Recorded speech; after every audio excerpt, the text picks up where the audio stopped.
प्यारे बच्चों, जैसा कि आप लोगों को कक्षा 9 में बताया जा चुका है कि विज्ञान के 3 भाग होते हैं, भौतिक विज्ञान, रसायन विज्ञान तथा जीव विज्ञान।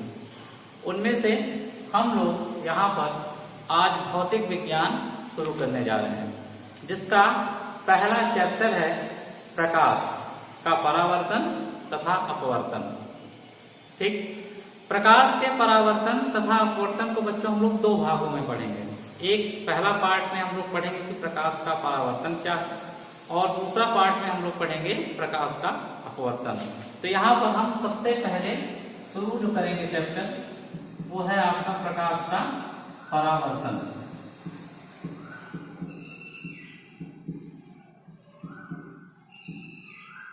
Reflection of light. बच्चों, प्रकाश के परावर्तन को शुरू करने से पहले हम लोग ये जानेंगे कि प्रकाश होता क्या है। जैसे कि हम लोग सभी लोग जानते हैं कि बगैर प्रकाश के हम किसी भी वस्तु को देख नहीं सकते। अगर इसको उदाहरण के माध्यम से हम लोग समझना चाहें कि जैसे कोई एक कमरा हो और वो कमरे में पूरा अंधेरा हो और उस कमरे में कोई एक वस्तु रखी गई हो, और आपसे अगर कहा जाए कि उस कमरे से उस वस्तु को लेके आइए, तो हम लोग उस वस्तु को नहीं ला सकते, क्योंकि हम उस वस्तु को देख ही नहीं सकते। लेकिन अगर हमारे हाथ में टॉर्च हो और वहां से हम जला दें तो हमको वो वस्तु दिखाई देने लगती है, जिससे हमें ये पता चलता है कि प्रकाश क्या करता है कि हमारे दृष्टि ज्ञान को जागृत करता है। तो इस आधार पर अगर हम प्रकाश को परिभाषित करें तो ये कह सकते हैं कि प्रकाश एक प्रकार की ऊर्जा है जो हमारे दृष्टि ज्ञान को जागृत करता है। ठीक, अब ये तो हो गया प्रकाश के बारे में। बच्चों, हम प्रकाश के कुछ गुण को भी देख सकते हैं। जैसे इसका सबसे पहला गुण ये होता है कि यह सदैव सीधी रेखा में गति करता है।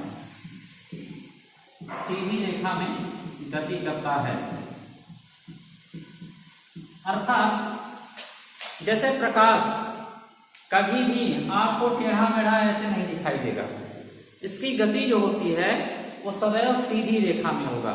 इसका एग्जाम्पल भी हम लोग देख सकते हैं। जैसे मान लीजिए कि हमारे पास एक मोमबत्ती हो और 3 कार्ड पेपर हो, ठीक, और उन कार्ड पेपर पे अगर हम लोग एक ही जगह पर छिद्र कर दें और एक मोमबत्ती जला करके उसके सामने रख दें, और सबसे अंतिम वाले सिरे से अगर हम देखेंगे तो एक प्रकाश एकदम सीधी रेखा में आपको आता हुआ दिखाई देगा। अगर इसको और अच्छे तरीके से हम लोग एक्सप्लेन करें तो अगर किसी एक कार्ड को मान लीजिए हम ऊपर कर दें, ठीक, और उसका चित्र ऊपर हो जाए, तो आप देखेंगे कि प्रकाश अंतिम सिरे तक नहीं पहुंचेगा। इससे यह पता चलता है कि प्रकाश सदैव सीधी रेखा में ही गति करता है। दूसरा इसका जो प्रॉपर्टी है, गुण है, वो है आपका यह एक विद्युत चुंबकीय तरंग है। विद्युत चुंबकीय तरंग, इसका अर्थ यह है यह एक ऐसी तरंग है जिसको चलने के लिए माध्यम की आवश्यकता नहीं होती। उसी प्रकार से प्रकाश को भी चलने के लिए किसी भी प्रकार की माध्यम की आवश्यकता नहीं होती। माध्यम का अर्थ यह है कि जैसे हम लोग घर से विद्यालय की तरफ आते हैं तो हम किसी न किसी की सहायता से, चाहे वो साइकिल हो गया, चाहे वो बस हो गया, चाहे मोटरसाइकिल हो गया, यानी किसी न किसी माध्यम की हमें आवश्यकता पड़ती है एक स्थान से दूसरे स्थान तक जाने के लिए। किंतु प्रकाश को एक स्थान से दूसरे स्थान तक जाने के लिए किसी भी प्रकार के माध्यम की आवश्यकता नहीं होती, क्योंकि आप सभी लोग जानते हैं कि सूर्य से चलकर पृथ्वी तक प्रकाश आता है। ठीक, तो जो वायुमंडल का क्षेत्र है वो केवल पृथ्वी तक ही है। जैसे ही हम पृथ्वी की कक्षा के बाहर जाते हैं तो हमारा वायुमंडल शून्य हो जाता है, यानी पूरी तरीके से निर्वात हो जाता है। तो फिर भी प्रकाश सूर्य से चलकर हमारी पृथ्वी तक बड़ी आसानी से पहुंच जाता है। इससे ये पता चलता है कि प्रकाश जो होता है उसे चलने के लिए किसी भी प्रकार के माध्यम की आवश्यकता नहीं होती। तीसरी इसकी जो प्रॉपर्टी है वो है इसका वेग। बच्चों, आपको पता है कि प्रकाश का जो वेग है वो सबसे अधिकतम होता है। ठीक, इससे ज्यादा वेग अभी तक किसी भी अन्य मैटर का नहीं है। इसका जो वेग है वो 3 × 10⁸ मीटर प्रति सेकेंड, यानी सबसे अधिकतम वेग अगर हम कहें तो प्रकाश के पास ही है। उसके बाद अगर हम थोड़ी सी प्रकाश के बारे में और चर्चा करें तो प्रकाश जो होता है वो सदैव पारदर्शी माध्यम की सामने में ही गुजरता है। यानी कि अगर पदार्थ अपारदर्शी है और इससे प्रकाश कभी भी नहीं गुजरेगा, केवल और केवल पारदर्शी माध्यम से ही प्रकाश गुजरता है। हमारा जो नेक्स्ट टॉपिक है वो है प्रकाश की किरण। सबसे पहले आप जान लीजिए कि किरण क्या है। जैसा कि आप लोगों को मैथ में बताया जा चुका है कि किरण वह एक प्रकार की रेखाखंड होती है जिसका प्रारंभिक बिंदु तो हमें पता होता है किंतु अंत उसका नहीं पता होता। कुछ उसी प्रकार से हम प्रकाश की किरण की भी बात कर सकते हैं। जैसे प्रकाश जब भी निकलेगा वो किसी न किसी सोर्स से, स्रोत से ही निकलेगा, ठीक। लेकिन वो प्रकाश कितनी दूरी तक जाएगा इसका अंदाजा हम लोग नहीं लगा सकते। तो इसी प्रकार यदि हम प्रकाश की किरण को परिभाषित करें तो हम यह कह सकते हैं कि किसी समान माध्यम में प्रकाश एक बिंदु से दूसरे बिंदु तक जिस रेखीय मार्ग से होकर गुजरता है वही प्रकाश की किरण कहलाती है। और प्रकाश की किरण को रिप्रेजेंट करने का जो सिंबल है वो यही है। जैसे आप मैथ में रिप्रेजेंट करते हैं वही सिंबल यहाँ प्रकाश की किरण को भी रिप्रेजेंट करता है, ठीक। अब प्रकाश की किरण को हम लोगों ने 3 भागों में बांटा हुआ है। सबसे पहला है हमारा अभिसारी किरण।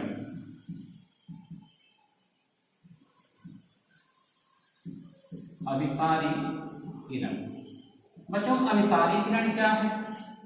अभिसारी किरण हम उसे कहते हैं जहां पर पूरी प्रकाश की किरण एक ही बिंदु पर हमको मिलती हुई प्रतीत होती है।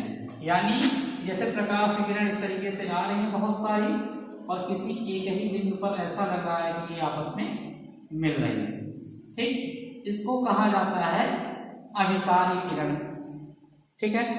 दूसरा हमारा है अपसारी किरण।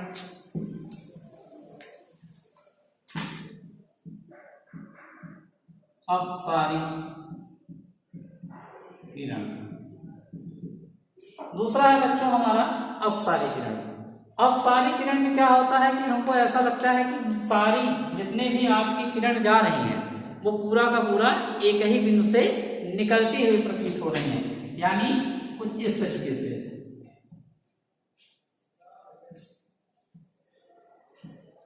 ठीक। इसको हम लोग कहते हैं अपसारी किरण। और एक तीसरा प्रकार है वो है समांतर किरण या समांतर किरण। समांतर किरण की बच्चों ये खासियत होती है कि ये कहीं भी आपस में मिलती हुई प्रतीत नहीं होती। यानी ये कहीं गिरेंगे ही नहीं, एक दूसरे को कहीं भी काटेंगे ही नहीं। जैसे आप मैथ में पढ़ते हैं समांतर रेखा, उसी तरीके की समांतर किरण होती है। ये कहीं भी एक दूसरे को न काटेंगी और न ही मिलेंगी, ये सीधा बिल्कुल निकलती हुई चली जाती हैं कुछ इस तरीके से, ठीक। ये है आपका समांतर किरण। तो इस प्रकार से प्रकाश की किरण और उसके भेद हो गया। अब हमारा जो नेक्स्ट टॉपिक है वो है प्रदीप्त वस्तु तथा अदीप्त वस्तु, ठीक। प्रदीप्त वस्तु और अदीप्त वस्तु में सबसे पहले हम लोग जानेंगे कि प्रदीप्त वस्तु किसे कहते हैं। बच्चों, प्रदीप्त वस्तु उसे कहते हैं जो स्वतः प्रकाश का उत्सर्जन करता हो, ठीक। जैसे आपका सूर्य, इसे प्रकाश का उत्सर्जन करने के लिए किसी अन्य पर निर्भर नहीं रहना पड़ता, बल्कि ये स्वतः ही प्रकाश का उत्सर्जन करता है, ठीक। और अदीप्त वस्तु किसे कहते हैं? अदीप्त वस्तु का उसे कहते हैं बच्चों जो स्वतः प्रकाश का उत्सर्जन नहीं कर सकते। जैसे चंद्रमा, जैसे चंद्रमा को अगर प्रकाश का उत्सर्जन करना है तो उसे सूर्य पर निर्भर रहना पड़ेगा। सूर्य से सहायता से उससे प्रकाशित होता है, उसके बाद वो प्रकाश का उत्सर्जन करता है। तो मतलब ऐसी वस्तु जो स्वतः प्रकाश का उत्सर्जन न कर सके उन्हें हम अदीप्त वस्तु कहते हैं, और ऐसी वस्तुएं जो स्वतः प्रकाश का उत्सर्जन कर सकती हैं उन्हें प्रदीप्त वस्तु कहते हैं। टॉपिक है वो है प्रकाशिक माध्यम, ऑप्टिकल मीडियम। बच्चों, प्रकाशिक माध्यम कहते किसे हैं? वह माध्यम जिसमें प्रकाश गति करता है, उसी को हम क्या कहते हैं? प्रकाशिक माध्यम। यह 3 प्रकार के होते हैं। पहला है आपका पारदर्शी माध्यम, दूसरा है आपका अपारदर्शी माध्यम,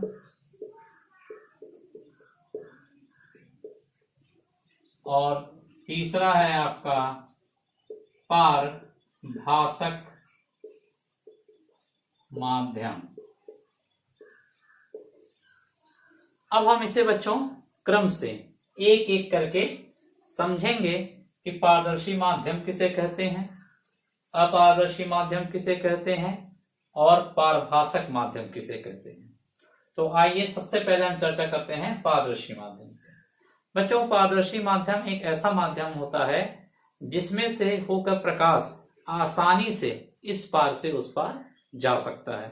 जैसे कांच, अगर एग्जाम्पल के रूप में हम लोग देखें तो कांच से होकर के प्रकाश आसानी से इस पार से उस पार जा सकता है।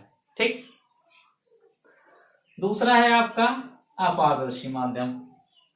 बच्चों, अपारदर्शी माध्यम क्या होता है? यानी ऐसा माध्यम जिससे होकर के प्रकाश आसानी से इस पार से उस पार नहीं जा सकता, उसे हम लोग कौन सा माध्यम कहते हैं? उसे हम लोग कहते हैं अपारदर्शी माध्यम। जैसे लकड़ी, ठीक, लोहा, इस तरीके की जो भी वस्तुएं हैं, जब इनसे प्रकाश जो है हम लोग गुजारते हैं तो इनसे होकर के प्रकाश इस पार से उस पार नहीं जा सकता। तीसरा आपका जो माध्यम है वो है पारभासक माध्यम। बच्चों, यह माध्यम एक ऐसा माध्यम होता है जिसमें से प्रकाश आंशिक रूप से इस पार से उस पार जा सकता है। आंशिक रूप से कहने का मतलब क्या है? जैसे अगर आप कोई कागज लें जिसके पीछे तेल लगा हुआ हो, ठीक है, या कोई ऐसा कांच ले लें जिसको घिस दिया जाए, ठीक, उसके बाद उसमें से प्रकाश को गुजारा जाए, तो आप देखेंगे कि एक हल्का सा प्रकाश उस पर हमको आता हुआ दिखाई देगा। तो इसका जैसे एग्जाम्पल आप ले सकते हैं, तेल लगा हुआ कागज, ठीक, या घिसा हुआ कांच, ठीक। तो इस तरीके से इन सबको हम क्या कहते हैं? प्रकाशिक माध्यम। तो प्रकाशिक माध्यम आप देख लिए कि प्रकाशिक माध्यम किसे कहते हैं। अब बच्चों, हम नेक्स्ट जो हमारा चैप्टर है वो है प्रकाश का परावर्तन, जो कि ये तो प्रकाश का एक इंट्रोडक्शन था कि प्रकाश कहते क्या हैं, किसे कहते हैं, प्रकाश के गुण क्या होते हैं, प्रकाशिक माध्यम क्या होता है। इस तरीके से हम लोगों ने प्रकाश का एक छोटा सा इंट्रोडक्शन देख लिया। अब हम अपने अध्याय की तरफ बढ़ते हैं। जैसा कि हमने आपको बताया है कि इस अध्याय में 2 पार्ट हैं, एक है प्रकाश का परावर्तन, दूसरा है प्रकाश का अपवर्तन। तो हम सबसे पहले जो चर्चा करने चल रहे हैं वो करने चल रहे हैं प्रकाश का परावर्तन। प्रकाश का परावर्तन, रिफ्लेक्शन ऑफ लाइट। परावर्तन अगर शब्द को देखा जाए तो इसी से पता चल रहा है कि कोई चीज लौट रही है, ठीक। इसका एक प्रकार से अर्थ भी हम लोग निकाल सकते हैं कि लौटना।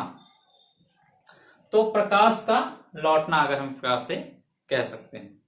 अगर हम प्रकाश के परावर्तन को परिभाषित करें तो हम ये देखते हैं कि मान लेते हैं कि हमारे पास कोई एक चिकना चमकदार सतह है और उस पर से हम कोई एक प्रकाश क्या कर रहे हैं, उस पर आपतित कर रहे हैं। तो हम ये देखते हैं कि प्रकाश, मान लेते हैं ये माध्यम हमारा क्या है, वायु, और दूसरे तरफ का माध्यम मान लेते हैं क्या है, पानी, ठीक। ये 2 माध्यम हो गया। अगर प्रकाश को हमने क्या किया, इस चमकदार चिकने सतह पर जब आपतित किया तो आपतित होने के पश्चात यदि प्रकाश उसी माध्यम में लौट रहा है, अब आप यहाँ पे समझने का प्रयास करिएगा कि माध्यम हमारा कौन सा होना चाहिए, सेम होना चाहिए। अगर सेम मीडियम है तो होने वाली घटना प्रकाश की परावर्तन कहलाएंगी। और अगर प्रकाश आपतित होने के बाद किसी दूसरे मीडियम में इंटर कर जाता है तो वो घटना कहलाने लगती है प्रकाश का अपवर्तन। ठीक है, इसलिए आप ध्यान रखिएगा कि हम यहाँ प्रकाश के परावर्तन की चर्चा कर रहे हैं।